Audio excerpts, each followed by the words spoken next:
Alright, just more support for 2 archetypes for Overdress Set 2. This time it's the waifu archetypes of the Aurora Battle Princess or Prison and the Magnolia support. So let's begin. But first, cards from the last few days. We begin with Bradgate with a rare Cardinal Fang Marisma. Grade 2, tank your power and skill is auto. When this unit is placed on rear guard, look at top 3 cards of your deck. Choose one world card from among them and add it to your hand. Put the rest at the bottom of the deck in any order. Thank you for some consistency, searcher, for world cards, because that's what the deck really needs. Next we got a new world order, Eroding Moonlight. Grade 2 set order, and its skill is play this with cost counterblast 1.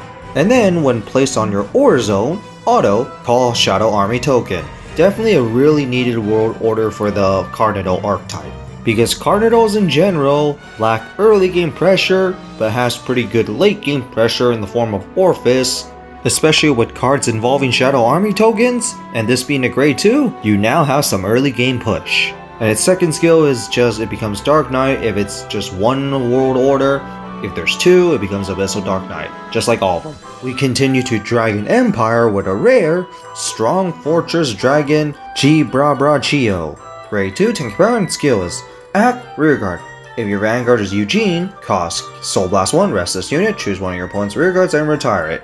So additional retire for Eugene, which is what you want to do. The only thing is this does cost a Soul Blast, so you will lose 1 soul for Eugene, but its second skill is actually what matters. Auto rearguard. At the start of your battle phase, if your opponent has 1 or less rearguards, stand this unit, and this unit gets plus 5k power until the end of turn.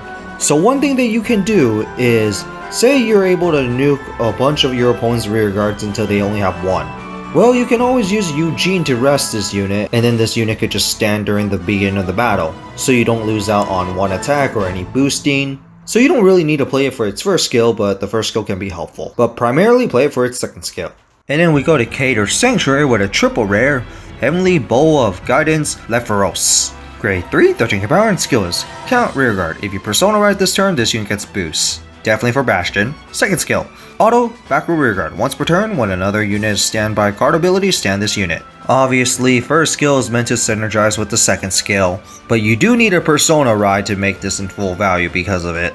But you also have that grade 3 that makes all your grade 3s as boosters, so this second skill shouldn't be much of a problem. And it's a nice combo with Bastion, because Bastion is going to stand one of its front row units, which will be 15k power, because most likely grade 3, and this will become a 15k booster if you use the grade 3 that makes all grade 3s boosters, or if you Persona Ride during the turn. So overall, pretty nice. And then we got a Blitz order, Sublime Will, grade 3, and its skill is if you have 3 or more grade 3 or greater units, choose one of your Vanguards, it gets plus 20k power until the end of that battle.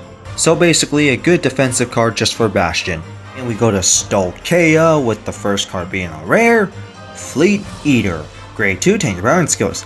Auto rearguard. When this card attacks, if you perform Alchemagic this turn, cost Soul Blast 1 until the end of that battle, this unit gets plus 5k power, and when your opponent would call cards from their hand to the Guardian Circle, they must call 2 or more at the same time. Pretty good, especially in the Alchemagic deck, considering that you're going to be playing a lot of order cards. Sure, you have ways of resurrecting, but considering the orders can clog up the deck, you might be lacking units in some cases. So that extra power can be very nice, especially with future potential with other orders that could give mass amount of power. It could even turn much nastier. And then we got another normal order, Overcoming the Unnatural Death. Grade 1. And its skill is play this with cost counterblast 1, bind this card, choose up to 2 order cards from your drop zone and put them to your hand. Nice, recycling for your order cards. Now the only thing is, with Vanguard ruling, you can only play 1 order card per turn, and even with Alchemagic you're basically combining 2 order cards. But the recycling does help, although I do see an issue where you might actually run out of order cards in your drop zone considering that you're going to be binding them. But still, run this as a tech option. And finally a double rare, Deep Impression Maiden Ursula. Grade 1, 8k power and skills. Count rearguard. When you would swap or move rearguards during the main phase, you may move them along the rows. Basically, in Vanguard rulings, you can move your units up and down from the rearguard circle from columns, but you cannot move them in rows. Thanks to this card, you can move them anywhere you want, which can be very helpful for any Stolkea deck in general. But second skill, count rearguard. Your units in the front of this unit cannot be chosen by your opponent's card effects. So this card also offers some protection as well. That's nice. Especially if one day in Overdress we're gonna get a deck that says drains your opponent's Vanguard's power, you can just put this behind the Vanguard and your opponent cannot choose your Vanguard for anything. A lot of future proof for this card. And now before I go to the Tuesday stream, first off I want to show some of the reprints in Revival Collection. Haven't talked about it, but now I am truly excited. Some of the reprints I meant are weird, like Alfred, the original one.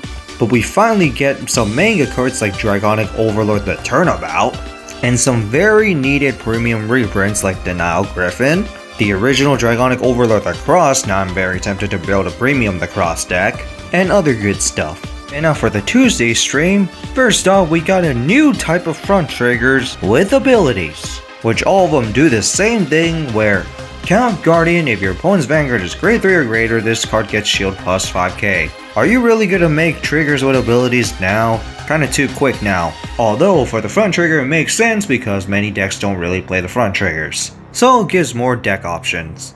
And then for the support cards themselves, let's start off with Stokeia with a normal order. Wild Intelligence.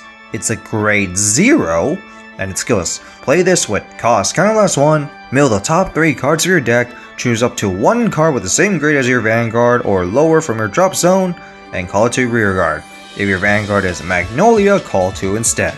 This feels too much like a Yu-Gi-Oh card, but in all honesty, this card is really good. Letting you mill for 1, which Stokeia is known for resurrecting from the drop zone as well, and this card also helps Zorga a lot. Lets you superior call, but if you play in your Sylvan deck, you can of course call 2 instead. And what's also nice is that this one doesn't require a soul, which is one thing Magnolia has been struggling with. Continue off, we got Sylvan Horned Beast Dominaru. Grade 2, tank power and skills. Auto, when this card is placed on rearguard, if your Vanguard is Magnolia, cost Soul Blast 1, choose one of your rearguards, and until the end of the turn, it can attack from the back row and it gets plus 5k power. Basically, this is for early game before you Persona Ride a Magnolia. Because of course, Sylvan's is all about attacking from the back row, but you cannot make a full-on attack from the back row until you Persona Ride with Magnolia. Before that, you can only get 1 with Magnolia, but with this, in early game you can get additional attacks. So really good right there. But second skill, Auto Rearguard. Once per turn, when this card is chosen by your Vanguard's ability, this card gets plus 5k power until the end of turn. AKA mostly it will be chosen by Magnolia in the back row. But if there's cross rides in the future, that might change. And now to the prison support, our first card is Aurora Battle Princess Doree Violet. Grade 2 tank and balance skills. Auto, when placed on Guardian, if 1 or more cards are imprisoned, cost Soul Blast 1, choose one of your units and it cannot be hit by a grade 2 or lower unit's attack until the end of that battle. So basically it's kind of like a Denial Griffin. A little bit anyway. Basically it instantly blocks any rearguard attack in many cases because most of them are usually going to be grade 2 or less. Pretty nice defensive card. And finally we go to Aurora Battle Princess Barrio Turquoise. Grade 2, tank power and skills. Count rearguard. During your turn, if 2 or more units are imprisoned, this card gets plus 5k power. That's a whatever, but second skill, Auto Front Row Rearguard. When your opponent's imprisoned card is called on rearguard, that unit gets minus 5k power to the end of turn. Alright, that can be pretty nasty, considering that it's very likely that your opponent will want to pay the fine to get back some of their units because they're kinda important. They'll still be punished on parole. Overall really good because of its second skill. And finally, next week we got the ride lines for Dragonic Overlord and Phantom Blaster Dragon. I am really excited. Now the question is, will it retain its playstyle back from the old era? I'll say it's kinda very likely. So that's it for this stream. What do you guys think about the Sylvan and Aurora Battle Princess support? Well, support is support and also very needed, but the Sylvan one is just really good, and that's all I have to say. But I am excited for next week, and it's now time to say goodbye.